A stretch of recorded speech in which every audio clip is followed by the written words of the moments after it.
to History Pitch. Here we are on location in my office due to the homeless man last week who we booted out of the studio. The studio has been shut down thanks to History Pitch, and we have had to make other arrangements. So actually this has turned into a on-site recording episode, and that includes me and Erica in Bristol having a cup of tea. It includes me talking to Simon and Jenny in the pub. And it includes Devinda, Josie and Artemis in my office eating cake, and the random people in the corridor. So, hello everyone. Hello. Hello. Why don't we close the door? There we are. Real sound effect. Yeah, I know. Oh, there's more where that came from. So what happened today? What's today? This is History Pitch 15, I think. And it's the 14th of March. 14th, thank you very much, Josie. 14th of March. And what happened on the 14th of March? Many people were born today. Uh-huh. Marx was born today. Oh, really? Very exciting. Yes. And then Einstein was born today. And Strauss was born this day. It was a very good time in history, and all of it in the 19th century, of course. So how much is 9 months back from March 14th? Yeah. What day It's is the that? deepest, darkest bit of winter. That's what happens. Yeah, it's the middle of winter. That's Not why only 3 everyone. months. That's why spring. Oh no, it's summer. Oh. Okay. I don't think it was midsummer. So today is also It's a Pi nice hot Day. midsummer. And what else is today? It's Pi Day. It's Pi Day. Yay for Pi Day. And it's also around about this time that Anne Frank died in Bergen-Belsen of typhus. Like Typhus. Did? it was typhus. It was actually typhus. Yeah, and it was really sad because like a week later, the camp was liberated. Oh. So Well, even Well, she if probably she wouldn't was have- liberated, she would have died. I yeah, mean, so many if she people had died typhus after. anyway, she probably would have died. And you know, there would have been a sequel of the diary and maybe a movie, so maybe it's best. More that- painful. Ugh. Yeah, okay. It's very maybe good. It was for the better. I don't know. If you've ever been to her like house attic thing, it's really nice. Well, not like nice, but it's nice to go visit. It is. It's in a lovely part of Amsterdam. Yeah, Amsterdam is very nice. Oh yeah. The house was okay. It wasn't that impressive. Charles Darwin left Australia today To go on where? his voyage around the world to come back home, I think. Ooh, that's a good point because we're going to be talking about voyages today. Are we? Yeah, we are. Excellent. Oh, that's a taste of A Tavinda's little taster. beard and babe. Excellent. Is that Darwin's got a pretty big beard? He does, but I thought he was too mainstream. Okay. No, that's no, we're nothing if not. All right, so we're going to move now to our first on-location segment, which involves me and Erica. Now, you have to forgive the, I think we're a bit loud, the background noise and the volume control because we were having to talk in a very proper way because we were in a very posh hotel. So here we are, Erica and I, in Bristol. Let's talk about caffeinated drinks. Let's talk about caffeinated drinks. I wonder about caffeinated drinks as exercises in culture, power. Because I don't care. I just need a cup of coffee in the morning. You have a sinking wake up. feeling. Oh, okay. When I have a sinking feeling in the afternoon, I need a caffeinated drink. I just drink any old rubbish. I don't drink Nescafe because it's probably immoral and made by slaves. But I drink anything else. Everyone else goes and smells beans and asks for beans to be made.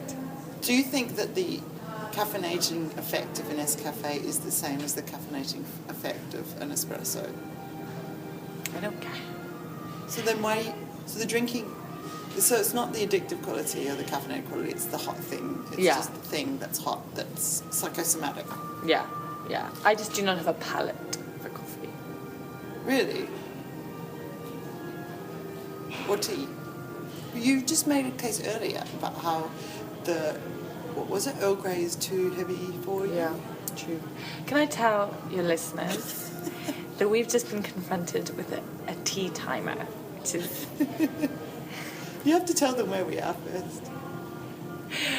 We're roving reporters in the field. We're at the moment having high tea in Bristol. In Bristol by a roaring fire. Yeah, exactly. There's a chandelier. Yeah. There's some music in the background. I hope they can hear that. Yeah. And we have been confronted by a tea timer. It looks like, what are they called? Hourglasses? An hourglass. And you have 3 different options of hourglasses depending on what tea you have. It's overthinking caffeinated drinks. I think this is where I started. It's power. It's power. Let's it's talk distinction. It's poetry. Well, it's a whole lot of apparatus around consumption, isn't it? Yeah. We're ritualising consumption. We're like the Duchess of Bedford in the 1840s. We are. Do you know what? Nice things are nice. Nice things are nice. It's the problem with capitalism. Nice things are nice. And there's a nice man who's going to come and tell us all about how it works. Lovely. You're not into him? I'm totally into him. This is the relationship with service staff that I want. Oh my god. Don't you find it really awkward, the relationship with service staff? Not with him. That's what I wanted from the hotel lady. She was not giving it up. No, she was not. She was not. I'm prepared to give. Let's stop recording. Okay. It might not have worked anyway. Goodbye, listeners. Only went for 2 minutes. Oh, the scones are coming. They look fantastic. Thank you. Thank you. Can I give you the money now? Because we have to run away at 5:30. That's fine. Let me get the check for you. Yeah. Super. Thank you. Thank you. Timer. Now what? Now we need take to this pour. out. I think we have to extricate. Do we need to? I think we have to extricate. Is that right? We Say need again? to take the bag out. When Yeah, the one time time is is over. up. We Yeah. panicked a bit. If It was like, well, it depends how strong the. Okay, we need another. you We like. need I another have pound. 0 change. I'm Okay, very, I'm very sorry. getting this pound here. Okay, there you go. Good. That's 22 there. Thank you so Sorry much. about the That's crap. fine. That's good. Thank you. You too. Yes, excellent. Wonderful. Wunderschön. Do you think tea is a disciplining? That's Clover Cream. Yeah. Disciplining. It makes us behave in a kind of delicate manner. You're behaving delicately right now. I had to in order not to spill my tea. I spilled my tea. See there, and then it disciplined you, didn't it? Yeah. Then it had. So it's a way of. It's really interesting actually. It's like the materials of the tea service reinforce particular types of middle-class femininity because it's the way you have to behave. in order Look how to- you're sitting. Look how you're sitting. My legs are together. We're sitting very smartly. Yeah. Oh, funny. Have some more I jam. wonder if Lady Bedford knew about that. It's a way of displaying her body in a certain way, though, right? Lady Bedford. Oh, Yeah. See what's happened? See what's done? I've talked about it too much. Should put it back in. This is super good. Nice things are nice. It's a circular, never square. Your guilt about nice things being nice. I want to be a good alternative socialist who has no track with material possessions. And I come here and have high tea and I remember that nice things are really nice. But we need materiality. Why should we feel... Something? We probably even like paying for it. So just we've got power. This is a good time. But there's certain things I find gross. Like I find the British High Street today revolting. All the things that are sold that we don't need. You know? It really gets me. We don't need photography. We don't need it. How do you define need? I think photography is a fairly important part of our emotional landscape. So is buying iPhones and Nike sneakers. Okay, I'm more thinking of like amusing salt and pepper shakers. You know the type of shop that sells amusing kitchen items? Like a salt and pepper shaker in the shape of naked children. Something like that. We don't need that. You know, I'm thinking of the shop Pylons. Or Wittards. Oh, Wittards. Isn't that like a... Doesn't it sell tea? It does tea. It does sell tea. Maybe there's the wrong time to mention Good tea, in Wittards. fact.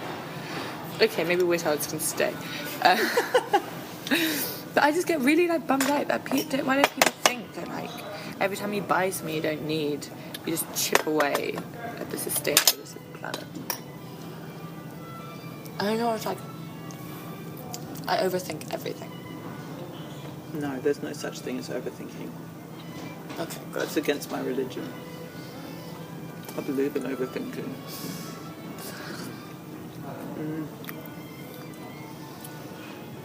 These are very good scones.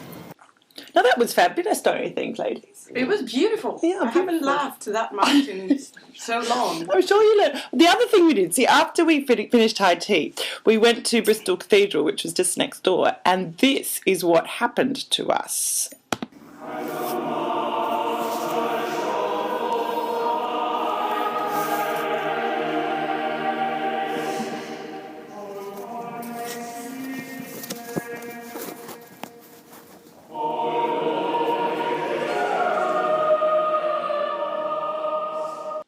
So that was Erica and I supping high culture in Bristol. It was lovely. But back to the studio. It's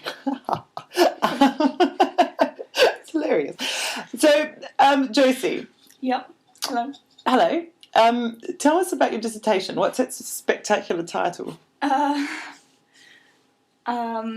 Saphists and Sodomites in same-sex practices, spaces, and discourses in interwar Britain. So that's kind of what it's about. Say that again, a bit slower. It's quite a tongue twister. Yeah, it is. Okay, it's Saphists and Sodomites, so gays and lesbians, in a way, in interwar Britain, basically. Okay, and what are you examining? What's the question that's underpinning this? It's a primary research investigation. It's going to push back the frontiers of knowledge. How they're represented in different practices, spaces, and discourses in different forms of media, I guess. Mm-hmm. Okay, so what forms of media do you look at? Newspapers, books, medical texts, court trials, records, and stuff. But something that's really interesting that I found that I haven't really been able to squeeze into my dissertation is some of the stuff that gay men, men involved in same-sex practices talk about in the records. What records? In the court records? Yeah, in the court records. So, like, when the police are sort of listening to everything they say and talking to them, and then they go and put that on their official statement. It's kind of amazing to hear some of the insane things they say, like, this guy called Lady Austin, he ran some of the drag wars, he said some quite interesting stuff, but one of the main things he said was after being arrested, he looked at another police officer and said how lovely this guy was, and it was a huge shame that he was a police officer because he wanted to rub his Jimmy for hours and hours. And another police officer was like, you just can't say that. And he was like, oh, I already did. So it's quite amazing, really. And there's other instances of guys where they're really completely unabashed about their practices, really. And they really don't care who hears or sees them, like, really, really don't care at all. I mean, is there a class aspect to this, that Lady Austin got money behind him? Not really, no, because Lady Austin isn't like a upper class guy. He's just sort of an average guy, and he said himself that he runs the drag balls not for profit, for love. So, yeah, he's not very upper class himself. There is a class element in the one guy I found who actually managed to get off his importuning charge. He's the son of like a sir, and he's got a lot of family money, and yeah, his dad was involved in the Indian Mutiny. So. Right, so there's sort of connections can get you out. Yeah, and also if you're really good at cricket, apparently. What? Oh, just tell us the story. Oh, it's just the same guy who's got a rich background. He played for one of the top cricket teams in England, and so his lawyer said that a man who is so good at sports could never be involved in these practices. So he proved his manliness in other ways. Yeah.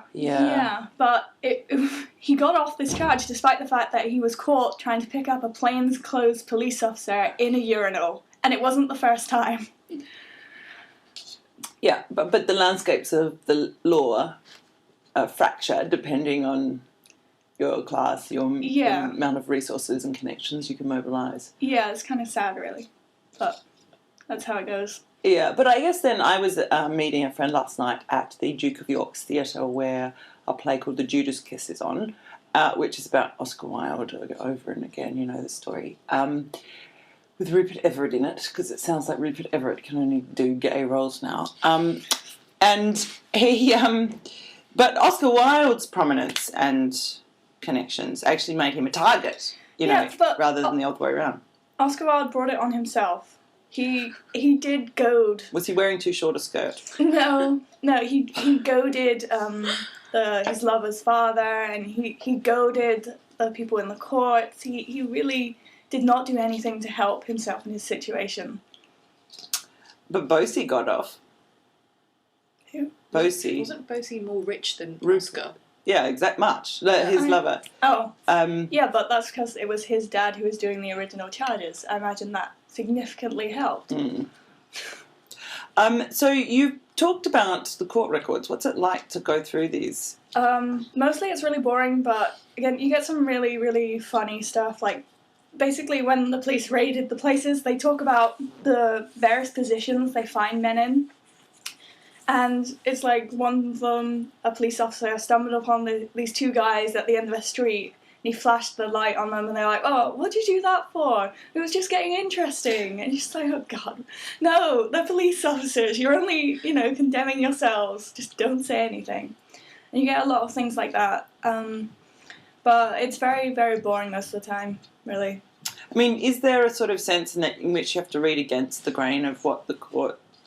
Well, yeah, you can't take it all as complete fact, because there is a reason why they're recording these explicit statements. So, yeah, but there's also a sort of form. I mean, Linda Roper wrote a very famous article called Oedipus and the Devil, which is about the way women who are accused of witchcraft in medieval Germany use in the kind of context of interrogation and torture, are nonetheless using that process. They're shaping that narrative as well. And it seems that that's also what's happening in some of the court trials, that men, by, being explicit or by perhaps flirting with the police officer or whatever, are kind of contesting the terms. Yeah, they are. Yeah, I think some of them are trying to do that, but it doesn't really come across, only in really the Lady Austen, records does that explicitly come across. The rest of the times, they just, they usually just go along with it, or they're caught out. Yeah, there's some really interesting characters.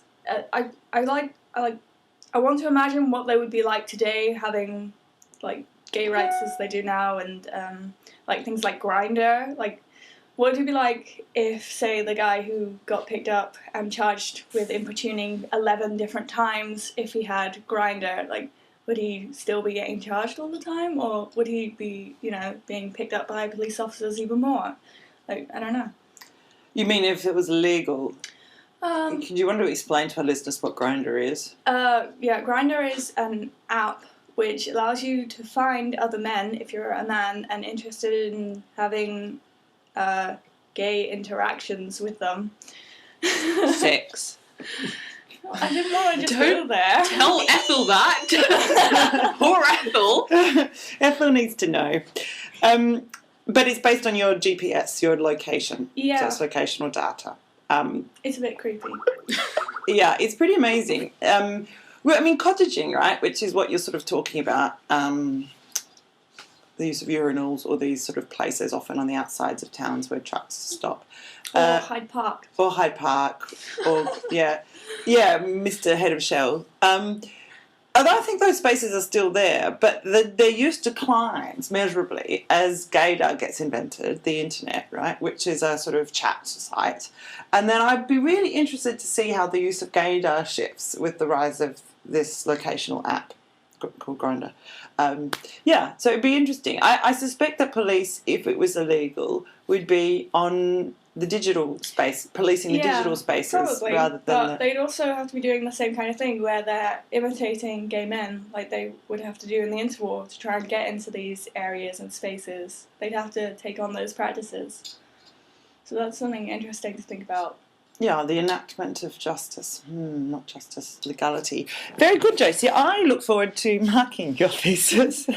Very good. So, Artemis, you're here.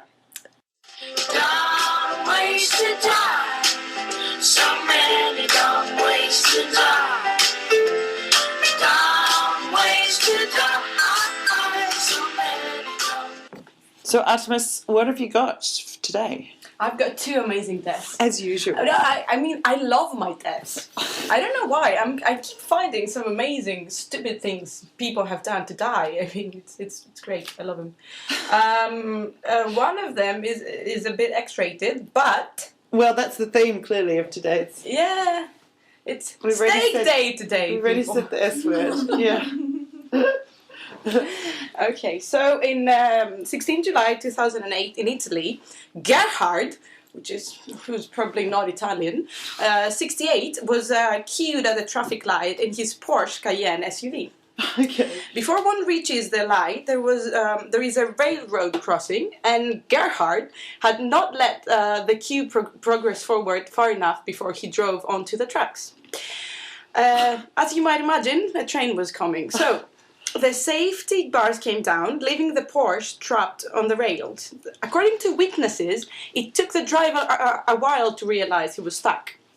Finally, he jumped from the car and started to run straight toward the oncoming train, waving his arms in an attempt to save his expensive SUV. Yeah, he was partly successful. The car received less damage than its owner, who landed 30 meters away. And of course he died. He died. He was Gerhard, and he was 68, and he was trying to save the Porsche. So he had it coming. I'm very happy. Okay, so yeah. Let's see now. Darwin, Australia. Oh, Yay! Yay! Yay!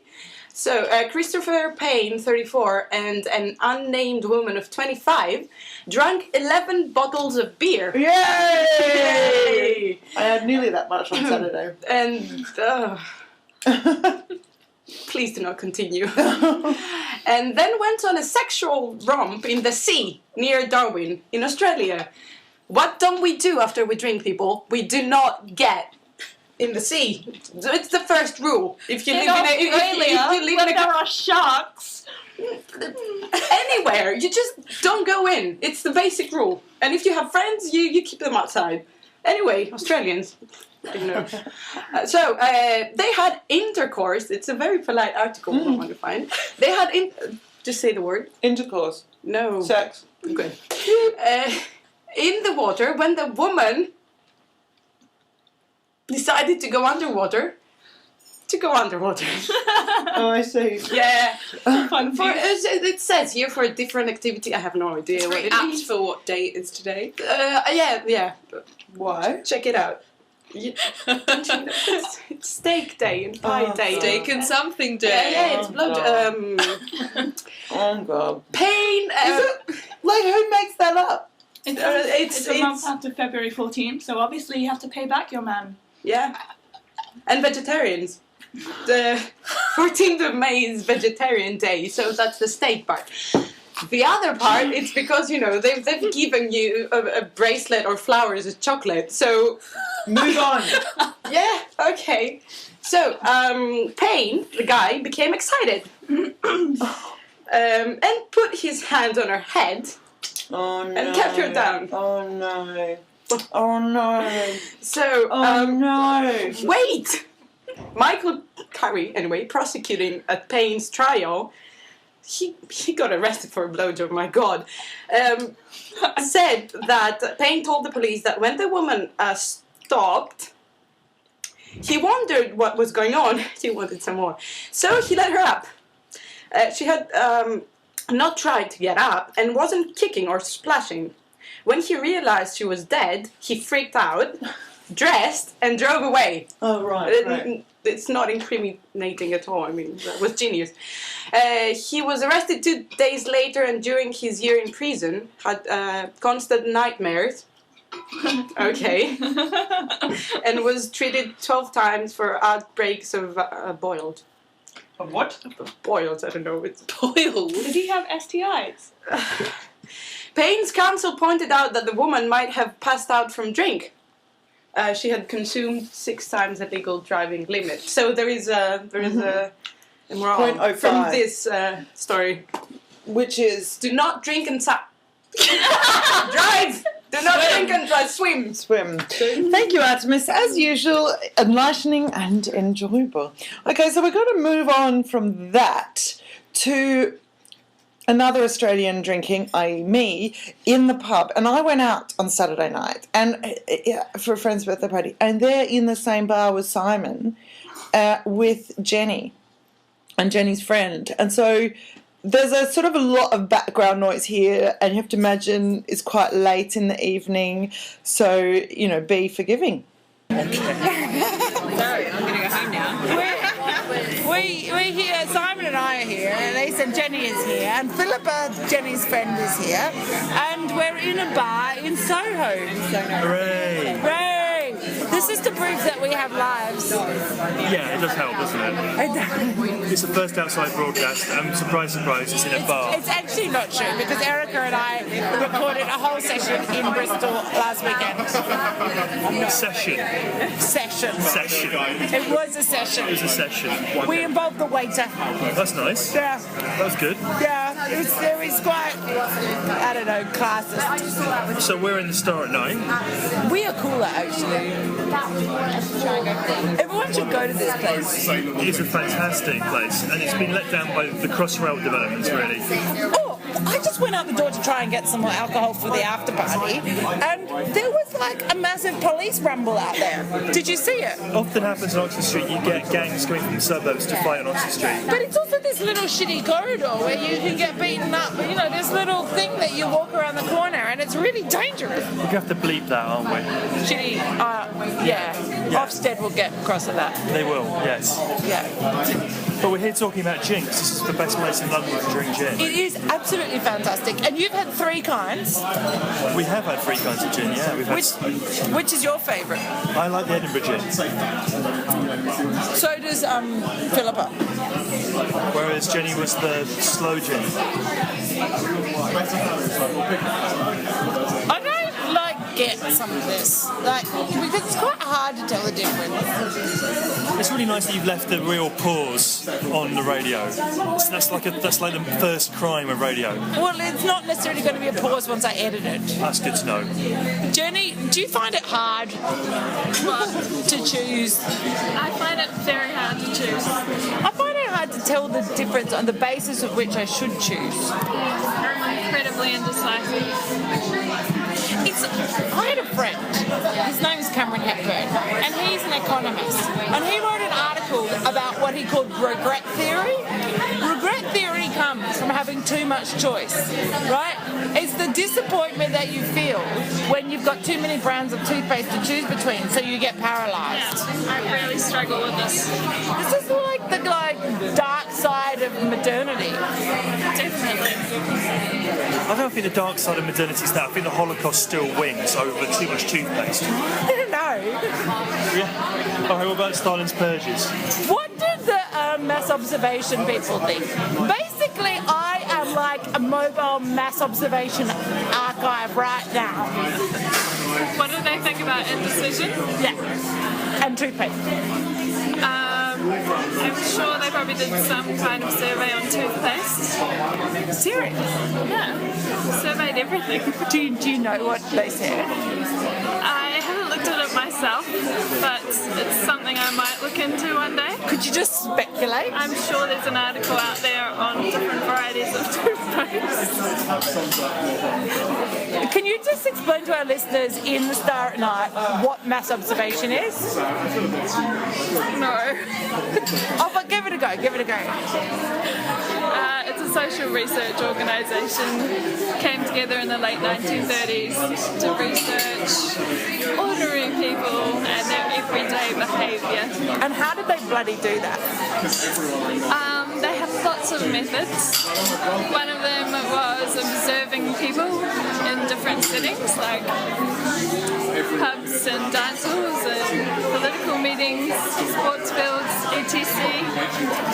Another was interviews and surveys and kind of diary entries. So it's basically organised eavesdropping. Yes, exactly. Well, since we're in Soho, Mass Observation did something in Soho during the Second World War. They got together all kinds of pictures of naked women and put them up in a servicemen's club and got them to vote for their favourite, to just see what men wanted to think about at the end of a busy day fighting Hitler. What did they conclude? They concluded that men like, not the Venus de Milo, but the Venus de Milo. Oh, the like anorexic Venus de Milo. No, they like women that's available to them. They like pictures of women who they could potentially meet.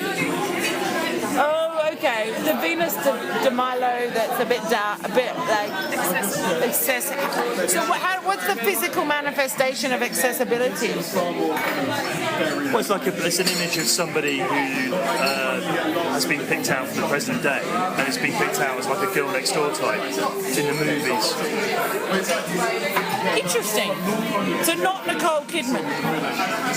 Well, I think you might be able to call Nicole Kidman, but not the likes of us, no. Yeah, not from the Immortals. No, not Nicole Kidman. What was the weirdest thing that Mass Observation talked about, Jenny, that you have come across in your reading?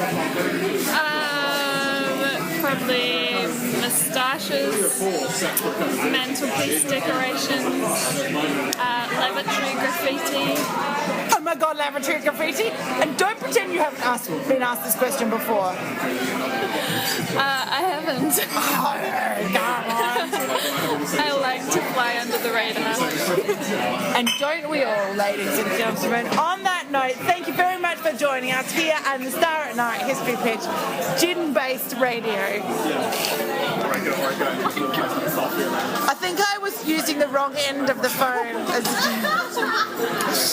I can't log in. That was good though. Stop. Wasn't that brilliant? Best thing ever. Best thing ever. Yeah. I'm gonna make it into a ringtone. I don't know. Oh my So many God. lols. The Albert breaks of Tamson. Oh my god! Just get that as your like text message tone.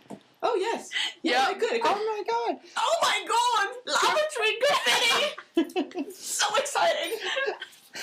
That's pretty exciting if you mean. Do you know So what much the, fun. Did you know what the problem is though? The problem is that most of the times I see you, which is every week, you're either hungover or you were drunk like 2 days ago, or you're about to go out that night. How do you feel about that? Would you like to explain it in? I feel fine about that. Do you? Yeah, I mean, How does your liver? well, that I don't know. We have to ask my liver.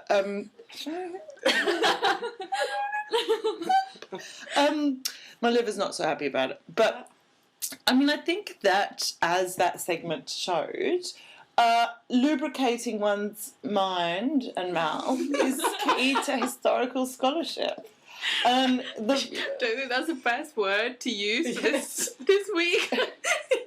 All right, well, that's a nice segue, Tavinda, into you've promised us many things. I did. Beard and Babe, and what are you going to deliver? So last week was International Women's Day, which was last Thursday, but we didn't have a show, so I'm going to roll over from that. And since there's so many amazing women in history and so little time, I'm going to talk about a couple of them, but very quickly. Okay.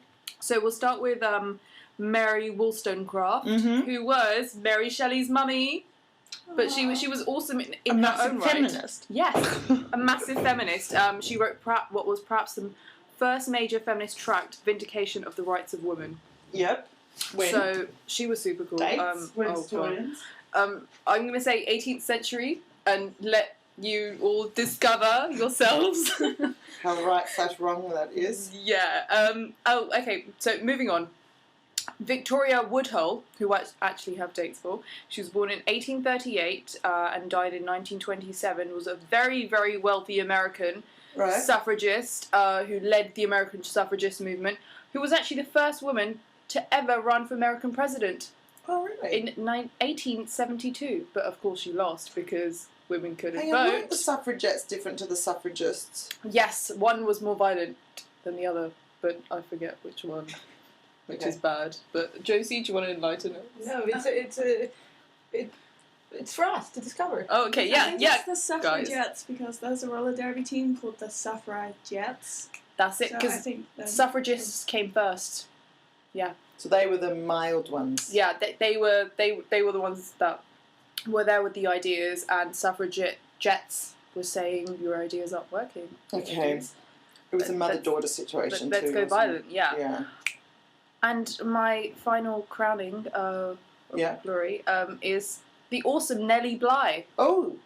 Yeah. So she was an American journalist who was born in 1864 and died in 1922. And she's notable for two things. Firstly, an expose in 1887. Is this where we get to the... Yeah. 80, so her first thing that she's famous for is she went undercover in a mental asylum for 10 days just for a newspaper article. You know, her editor was... She's a female journalist at this time when there are very many female journalists, so she has to do something that's different from all the other men. So she says, I'm going to go undercover in a mental asylum and do an expose on them, and she discovered some very horrific things. How did she get out of the mental asylum? Her editor took her out.